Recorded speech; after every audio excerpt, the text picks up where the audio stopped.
What's going on, everybody? Welcome to the next episode of How to Get Away with Staffing. My name is Colin LeBeau, president here at Foxhire, employer of record platform here in the US. And I've got John Lindesmith, the VP of product, here to talk about all things future 2025.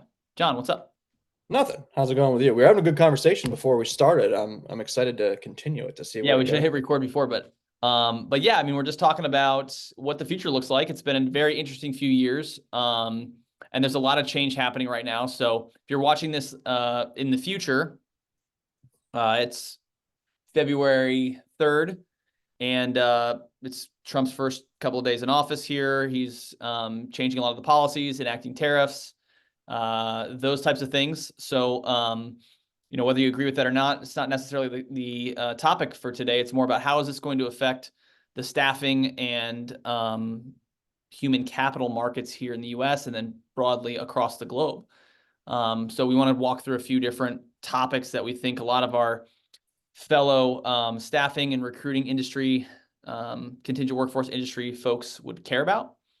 And I guess we'll just start with like the staffing market, because it's been down, the last couple of years. So we really reached a peak in 21, 22 with COVID driving a lot of staffing business, whether that's in healthcare or elsewhere. And it's gone down considerably since then. But I think there's some optimism of 2025 looking better. So I know, John, you might have some insight there. Yeah, it was interesting because 2020 happened and then 2021 and 22 it was kind of like that. Oh, we're just normalizing, water finding its level type of industry at that moment, and then it just kind of continued to slid. And last year was one of the first times as you and I get to travel around at the different conferences and talk to our customers and different people within the industry. I remember being like stunned. It was like the first time I was talking to people and like, yeah, it's terrible. And usually there's always like optimism or like, yeah, we're still doing all right. But last year it was just like universally just like people having trouble. So, and I know we saw that in a lot of the indicators that we saw from the different publications that we follow. I don't know if did you see something similar as you were chatting around, I believe? Yeah, I mean, it's been down the last couple of years. 2025 is optimistic. Though I think 2024, Q4 2024 was probably one of the worst quarters ever for temporary staffing. I think there was a heavy amount of delay in decision making, waiting on the new administration to get into office and see how that would affect things. And so, we've seen the last couple of weeks pick up considerably comparative to Q4 2024. But I mean, SIA does say that the U.S. staffing market is supposed to grow about 3% this year, which would be about $190 billion. But that's not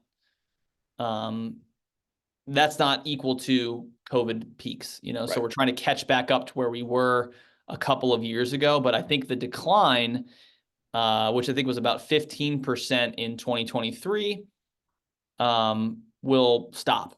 So there was a big slide, and then we're just sort of equaling out here, and we're going to go up here on a normal growth trajectory moving forward. And I've heard a lot of people say the term like this will be the first normal year in a while. That would be good. The first Yeah. normal year in a while. It's not crazy up, crazy down. It's just, standard. There's definitely a lot of optimism that we've heard from a lot of people. And I know a lot of the, like I said, the publications and indicators that we look at, SIA, ASA, Bullhorn does a good one, that happens like every week or so. Mm, The latest one that I've read at least is saying that we're shrinking less, which is yeah. obviously not great, but there's optimism that that's eventually going to stop, and we'll see positive signs here, hopefully coming in, as early as February when we get the latest track of market data at that point. So if we can see that, hopefully that'll really spur on some growth in the industry, which would be great. We'll cut back in. All right. Probably like 5. We can All right. start. So where were we at? I was saying, whether or not we're shrinking less or growing, it'll be a better year this year in 2025 for the staffing market, which is good. And I think a lot of that has been driven by a recalibration of the healthcare staffing market specifically, which totally skyrocketed and then abruptly took a sharp turn downwards as CFOs wanted to reduce contract spend. So we're seeing a lot of that happen. And then the gig economy and apps like Fiverr, Upwork, and stuff are eating into the traditional temporary staffing market with new and innovative solutions. And so that has definitely changed the outcome there. So we'll see. As far as like opportunity, sales, business development opportunity, there's going to be more there in 25 than previous 2 years. Yeah, definitely. Yeah. So we think about that, then we think about, okay, well, what are some of the trends that are going to impact the market? Can't go there without talking about AI. So I think we're going to see a lot of AI deployment. Right now we're seeing a lot of that deployed on the front end. So candidate sourcing and screening, matching technologies. Have you seen any other AI type of use cases though, across staffing that you thought were interesting? I think the big thing when we're talking with people is that there's a lot of like, okay, we get it. Like kind of over the last 2 years or so, everyone's just kind of been bludgeoned over the head with like, this is AI, this is what you got to use. This is how you can use it, and this is the different, Gemini, Chat GPT, like all this stuff that you can use. And they're like looking for more like practical reasons of how they can implement this into their businesses. And Agreed. so I think we might be finally getting to a point where like there are actual processes in place. Companies have like embraced this.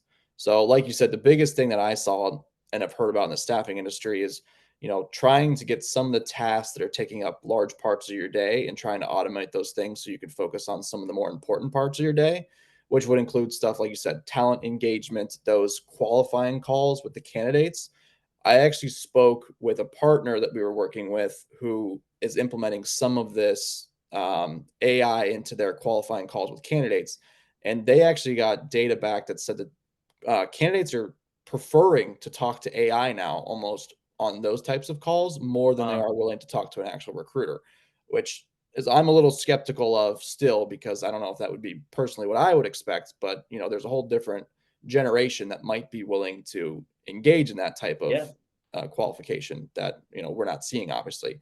But that would take a huge burden off of a lot of the staffing firms that are spending large parts of their day on these qualifying calls. So if they can engage the talent up front through these types of processes earlier, that would allow them to focus more on closing the deals that are further on down their pipeline in the sales cycle. Yep. Prioritize the deals, highest likelihood to close. Absolutely. I think there's a lot of that on the front end. I think also though on the back end, there's a lot of processes that waste a lot of time too, similarly on the sales cycle side, which like things like contract review. So there's been a lot of different contract review applications of AI that are pretty useful and realistic to apply to manage things like red lines and just reviewing overall contracts, terms, and conditions. They can do that really quickly now. So I would say that's been a really interesting one to watch since, especially in the staffing market, there's a lot of different types of contracts to manage. MSP, VMS, your contract, your client's contract. You might hold 15, 20, 30, 40 different contracts, and they could all be different potentially if you're a staffing firm. So having those, being able to be reviewed quickly and work through them quickly just enables the sales cycles to go faster. So I think that's a really interesting use case as well. Yep. Even just creating the contracts or Yep. creating the policies that we've seen people are starting to ask for. That's a good use case for it. Yeah. Just content generation in general. I know we've used that quite a bit, and that's a great use case for it because, either individuals who spend a lot of time on content creation or maybe didn't do it at all, you can easily start, getting into a routine and a process of doing that content generation that allows you to be out in the social media world or in looking as a subject matter expert more frequently than you could in the past through these types of AI deployments that you can make. Yep, absolutely. Yeah, there's some good ones out there, man. Even data transfer and reconciliation from Mm-hmm. third-party systems is happening from an AI perspective now. Whereas a lot of that had to be driven by integrations. You don't necessarily have to have an integration set up if you can use a tool like Datascaler HR. They're one of, I'm sure, other vendors that are making it easy to transition data from third-party systems for things like timesheets, payroll, into your own payroll system and not have to worry about manual inputs, which we know causes a lot of errors. So there's a lot of cool AI implementation things happening over the next 12 months, and I think we'll see more and more of that as we go forward. Yeah, definitely. And I think also the whole this is all necessary because we're operating in a much higher remote environment now. So like you're going to need AI to do a lot of these things across multiple business units, different individuals without having to like physically be there with them. And And that just goes back to the whole remote workforce and things like that. How do you see the demand for remote work progressing over the next 12 months as we see like sort of two different camps, return to work and remote patriots, you know? It's an interesting, yeah, that's an interesting kind of like tug of war a little bit because companies, and we just saw with the government, they're like starting to force people back into the office, or they want to Yep. move towards that type of model, Right. which we kind of saw coming. But candidates, as they're getting, asked like what are their motivations for either leaving a job or taking a new job, one is still pay, and two is now very frequently becoming work-life balance and or having some sort of like hybrid type of flexibility that they can have in their role. So how are you going to justify like bring everyone back to the office, but that might make everyone miserable that doesn't really, that values that work-life balance that doesn't involve being in the office. So we'll see how that plays out a little bit. But, engaging candidates now has to change because the trend is becoming more and more of them valuing this flexibility, valuing this work life balance. And I was reading something from Deloitte that said that there's a 30% increase in productivity if you're giving employees that flexibility that they want. So, I mean, are companies going to start seeing downtrends in productivity if they bring people back in the office? Like, how do they like satisfy what employees are expecting in their work now is going to be kind of a trend to look out for in the future. Yeah. Yeah, I think the story is still to be decided on remote work and it being good or bad. Um, I think that it depends on the unit economics of the business and like what's necessary to make the business work. But I think it's going to create like classes of jobs. So like the most sought after, most highly, coveted jobs are going to be the ones that are remote, capable, flexible, and still high paying. Then there's going to be like remote jobs that you get paid less to do, but you go to anyways because they're more flexible than an in-office job. Then there's going to be like high paying in-office jobs and low paying in-office jobs. I think there's going to be this like class of different work opportunities, and most people are going to probably strive for a work opportunity that is remote, especially as they get older and have children and things of that nature. Whereas I think the younger generations, they may reject remote work, I think, because they're not able to learn. And I see a lot of younger people exploring remote in-office work because they want to be able to learn and be around like-minded people, other people their age bracket in a city environment. So I think there's still a lot of dynamics to be worked out there, and I don't know that we're ever going to settle on one, but I think there is going to be this sort of like class system of jobs that exist, and people are going to sort of try to work their way up that ladder from low-paying office jobs to high-paying remote jobs over the course of their career. There's also going to be that hybrid model where you get a Yeah, little bit of both too, which I think for is sure. going to become the norm as well. Absolutely. Yeah. People seem to like that. So Yeah, I'm interested to see that. And it may be that depends on skills, it's like skills, the different types of skills are going to warrant different types of jobs, right? Like sales, people that have been working high level sales positions have been remote for 30, 40 years, like, traveling salesmen, the remote salespeople, that has been the case forever, right? But these new remote in these, other disciplines is much newer, and a lot of it has to do with skills, right? Like companies are identifying that they can hire from a larger population of skilled workers if they open up the geographic region to be remote in their job postings. And so I think there's still some skills gaps to be figured out there as well, especially with AI taking away some of the roles. that's kind of one of the other trends we were talking about is that continued skills gap that we have and are seeing when it comes to just labor in general. Yeah, And I think that's going to be interesting because, like, if you have a skills gap, like, you need to increase your population. But how can you do that if people are unhappy and feel like they can't have kids because they have to be in the office every day? So, like, another kind of there's a like lot there. societal tug of war is what I keep kind of mentioning as my. Yeah, yeah. I think a lot of the people that are very highly skilled are going to and might see their roles being impacted by AI. Maybe not completely, but in some ways, they're going to find themselves in new roles that are just applying their skills differently, right? Like I think of one of the easiest ones to identify is like copywriters, right? So there's all these companies that used to write copy for marketing organizations, whether that's blog posts or website copy or one pagers or all of those types of organizations. Like they've got to redeploy that copywriting skill elsewhere to something different. How can you deploy that writing skill separately? or go find a new role. Like that's going to impact other jobs soon, right? And so the reskilling of those people for big companies, right? Like organizations that have thousands and thousands of employees that have people that want to stay there, but they may have been impacted. That's going to be a great source of talent as well to try and see if you can, redeploy them into a role that is a little bit more productive now that AI is going to be impacting them, because I think it will. Definitely. And that's a lot of the talk has been like AI, going back to that for a second, is like not going to take a ton of jobs, but it's going to Right. certainly like reclassify a lot of jobs.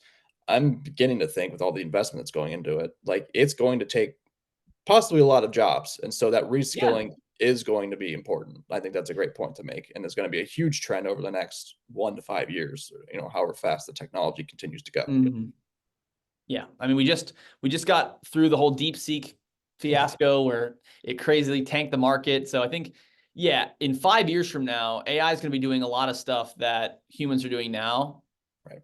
It is going to take jobs. Like the idea that it's not going to either reduce the amount of people necessary within an organization to do a job. Like let's say you had 10 copywriters, now you only need two.